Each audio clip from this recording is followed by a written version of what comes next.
अधर्म और अत्याचार के चित्र तब तक बनते ही रहेंगे जब तक देश में स्वराज्य स्थापित नहीं होगा। अतः प्रत्येक देशवासी को स्वराज्य स्थापित करने के प्रयत्न में लग जाना चाहिए। ये शब्द माता जीजाबाई के मुख से उस समय निकले थे जब औरंगजेब का दमन चक्र जोरों से चल रहा था।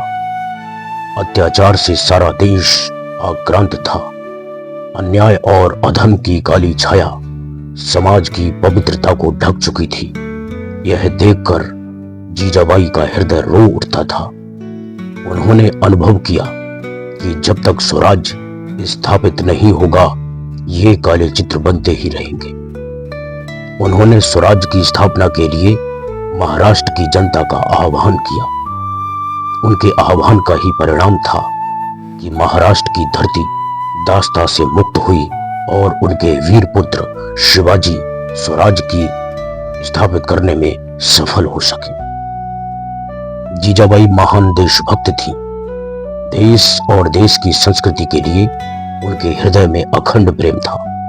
यद्यपि उन्होंने स्वराज्य को स्थापित करने के लिए शस्त्र धारण नहीं किए थे, पर वीर शिवाजी को वीरता का संस्कार देने का श्रेय उन्हें ही है, जो मुगल सम्राट औरंगजेब से लोहा लेकर महाराष्ट्र को स्वतंत्र कराने में सफल हुए थे। शिवाजी को शिवाजी बनाने वाली जीजाबाई ही थी। उन्हीं की प्रेरणा से उन्होंने स्वराज्य के लिए प्रयत्न किए, संकटों की खाइयां पार की और महाराष्ट्र की जनता को उनके जन्मजात अधिकार दिलाने में सफलता पाई। जीजाबाई की देशभक्ति और उनके शौर्य की जितनी भी प्रशंसा की जाए कम ही होगी। जीजाबाई अपने ढंग की अकेली नारी थी, जो शिवा भवानी के सामने आंचल फैलाकर सा अश्रु नयन कहा करती थी, मां तुम कैसी मां हो? तुम्हारी पुत्रियों के आंचल खींचे जा रहे हैं, उनकी चूड़ियां तोड़ी जा रही हैं और उनके मस्तक रेखाओं का सिंदूर मिटाया जा रहा है, फिर भी तुम मौन हो। मां, तुम्हारा वह पराक्रम कहां गया जिससे तुमने महिषासुर का वध किया था और जिससे तुमने काली का रूप धारण करके दैत्यों का संहार किया था? मां, तुम मुझे ऐसा पुत्र दो जो डूबती हुई धर्म की तरणी का उद्धार कर सके और जो स्त्रियों के आंचल को खींचने वालों के हाथ काट सके। कहा जाता है कि जीजाबाई की सकरुण पुकार पर द्रवित होकर शिवा भवानी प्रकट हो उठी और उन्होंने उनकी इच्छा के अनुसार ही वर प्रदान किया था। उसी वरदान के फलस्वरूप ही 10 अप्रैल सन 1627 ईस्वी को शिवाजी का जन्म हुआ था। शिवाजी जब कुछ बड़े हुए तो जीजाबाई की प्रेरणा से वे भी शिवा भवानी के चरणों में अपनी श्रद्धा के पुष्प चढ़ाया करते थे। वे भी शिवा भवानी की मूर्ति के सामने बैठकर भरी हुई आंखों में साकरुण स्वर में कहा करते थे, मां, धर्म की नाव डूब रही है, संस्कृति का गला घुट रहा है और देश की स्त्रियों को अपमानित किया जा रहा है। माताएं रो रही, बहनें सिसकियां भर रही हैं, चारों ओर अन्याय और अत्याचार का चक्र चल रहा है। मां, तुम मुझे ऐसी शक्ति दो जिससे मैं धर्म की रक्षा कर सकूं, माताओं और बहनों की आंखों के आंसुओं को पोंछ सकूं। शिवाजी की सकरुण प्रार्थना से मां भवानी द्रवित हो उठी और उन्होंने प्रकट होकर उन्हें एक तलवार प्रदान की। उस तलवार का नाम भवानी था। उसी तलवार से शिवाजी ने युद्ध में शत्रुओं के दांत खट्टे किए थे। शिवाजी ने भवानी के आशीर्वाद और जीजाबाई की प्रेरणा से अफजल के सामने जाकर उसका वध किया था। शाइस्ता खां की उंगलियां काटी थी और औरंगजेब के फंदों को काटकर आगरा के दुर्ग से बाहर निकलने में सफलता प्राप्त की थी। जीजाबाई की प्रेरणा से ही शिवाजी ने सिंहगढ़ के दुर्ग पर आक्रमण करके उस पर विजय प्राप्त की थी। सिंहगढ़ का दुर्ग बड़ा अभेद्य समझा जाता था।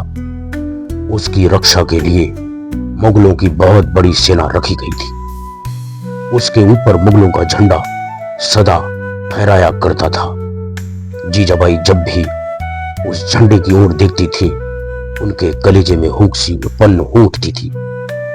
एक दिन उन्होंने शिवाजी से कहा, शिवा, यदि तुमने सिंहगढ़ के ऊपर फहराते हुए विदेशी झंडे को उतार कर फेंक नहीं दिया तो कुछ नहीं किया। मैं तुम्हें उसी समय अपना पुत्र समझूंगी जब तुम सिंहगढ़ पर आक्रमण करके विदेशी झंडे को उसके ऊपर से उतार दोगे। शिवाजी ने नम्रता पूर्वक उत्तर दिया, मातरे, सिंहगढ़ का दुर्ग बड़ा अभेद्य है। मुगलों की बहुत बड़ी सेना उसकी रक्षा करती है। उस पर विजय प्राप्त करना लोहे के चने चबाना है। जीजाबाई आवेश में आ गईं। उनके नेत्र लाल हो उठे, उनके अधर फड़कने लगे। उन्होंने कुछ क्रोध भरे स्वर में कहा, धिक्कार है तुम्हें अपने आप को शिवा भवानी का पुत्र कहना छोड़ देना चाहिए। तुम चूड़ियां पहनकर घर में बैठो। मैं स्वयं फौज के साथ सिंहगढ़ के दुर्ग पर आक्रमण करूंगी और विदेशी झंडे को उसके ऊपर से उतारकर फेंक दूंगी। शिवाजी लज्जित हो उठे। उन्होंने माता जीजाबाई के चरणों पर गिरकर कहा, क्षमा करो मातरे, मैं तुम्हारी इच्छा अवश्य पूर्ण करूंगा। और शिवाजी ने उसी समय तानाजी को बुलवाकर कहा, तानाजी, फौज लेकर सिंहगढ़ पर आक्रमण कीजिए, चाहे जैसे भी हो, सिंहगढ़ पर अधिकार होना ही चाहिए। तानाजी ने शिवाजी की आज्ञा का पालन किया। उन्होंने बड़ी वीरता के साथ युद्ध करके सिंहगढ़ पर अधिकार तो कर लिया, पर वे स्वयं ना रहे। शिवाजी ने जब सिंहगढ़ विजय और उसके साथ ही तानाजी की मृत्यु की खबर सुनी तो उनकी आंखें सजल हो उठी। उनके मुख से अपने आप ही निकल पड़ा, गढ़ तो आया पर सिंह चला गया। जौहर सिद्दी ने पनहालगढ़ के दुर्ग पर शिवाजी को दुर्ग के भीतर चारों ओर से घेर लिया था। दुर्ग के भीतर थोड़े से सैनिक थे। शिवाजी का बाहर निकलना कठिन हो गया था। जीजाबाई ने प्रधान सेनापति नेताजी को बुलाकर कहा, फौज लेकर जौहर सिद्दी की सेना पर आक्रमण करो और दुर्ग से बाहर निकलने के लिए शिवाजी का रास्ता साफ करो। नेताजी ने विनय के साथ उत्तर दिया, राजमाता, जौहर सिद्दी की सेना में अधिक सैनिक हैं।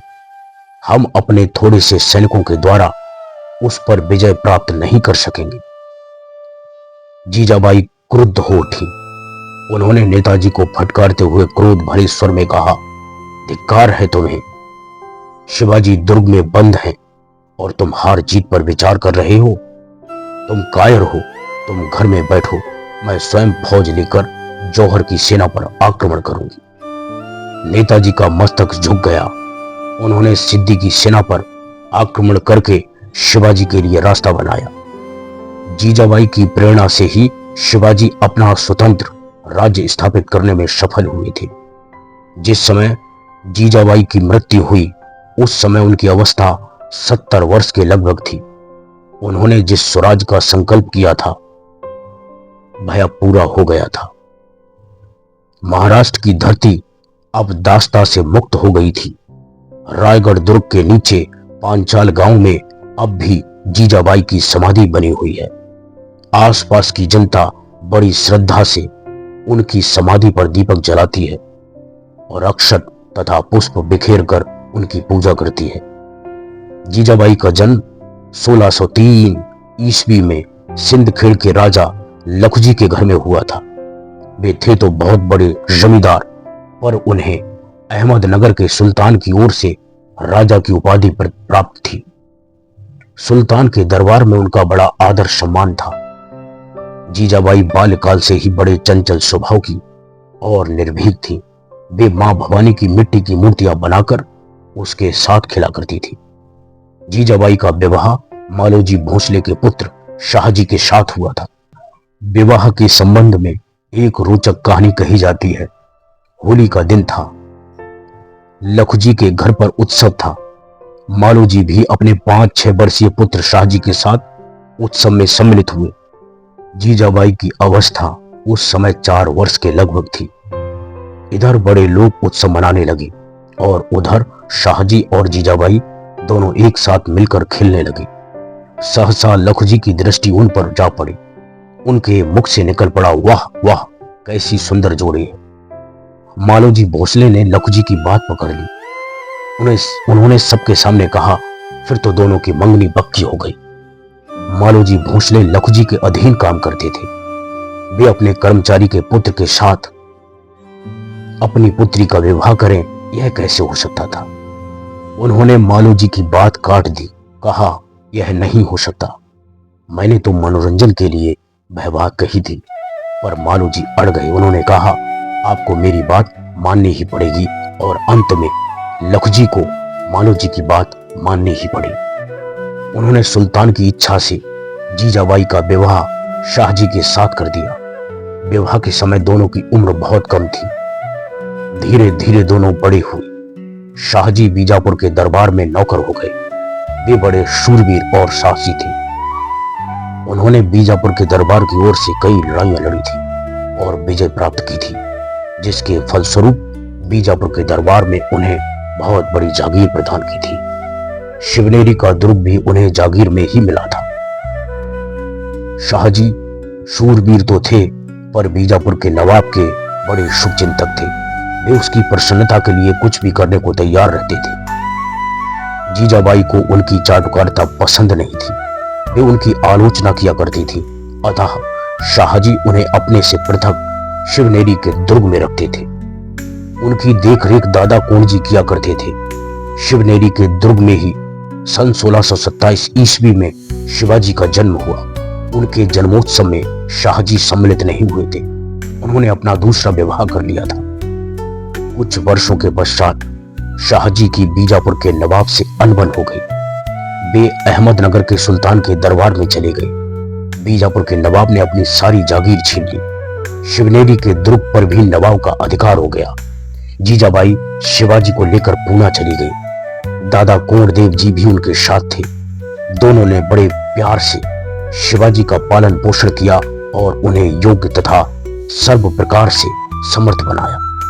उनके भीतर धर्म और देश के प्रति प्रेम पैदा किया। वे जब 17-18 वर्ष के हुए तो अपनी सेना बनाकर छापे मारने लगे। बीजापुर के दुर्गों पर अपना अधिकार जमाने लगे। शिवाजी को आगे बढ़ने में बड़े बड़े संकट उठाने पड़े। बड़ी बड़ी गहरी खाइयां पार करनी पड़ी, पर वे कभी थके नहीं, कभी हारे नहीं। माता जीजाबाई की प्रेरणा और अपने गुरु समर्थ स्वामी रामदास के आशीर्वाद से वे आगे बढ़ते गए, उन्नति के शिखर पर चढ़ते गए। अंत में वे मराठों का स्वतंत्र राज्य स्थापित करने में सफल हुए। सन 1674 ईस्वी में उनका राज्याभिषेक हुआ। वे छत्रपति शिवाजी के नाम से राज सिंहासन पर बैठकर राज्य करने लगे। शिवाजी की उन्नति और स्वराज्य की स्थापना के मूल में माता जीजाबाई की प्रेरणा थी। उन्होंने जिस प्रकार संकट सहे, विपत्तियों का सामना किया और विघ्न बाधाओं से संघर्ष किया, वह उन्हीं के योग्य था। वे 70 वर्ष की अवस्था तक जूझती रहीं, स्वराज्य की स्थापना के लिए प्रयत्न करती रहीं।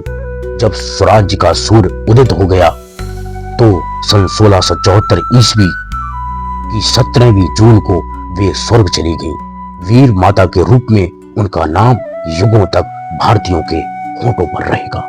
जय हिंद, जय भारत।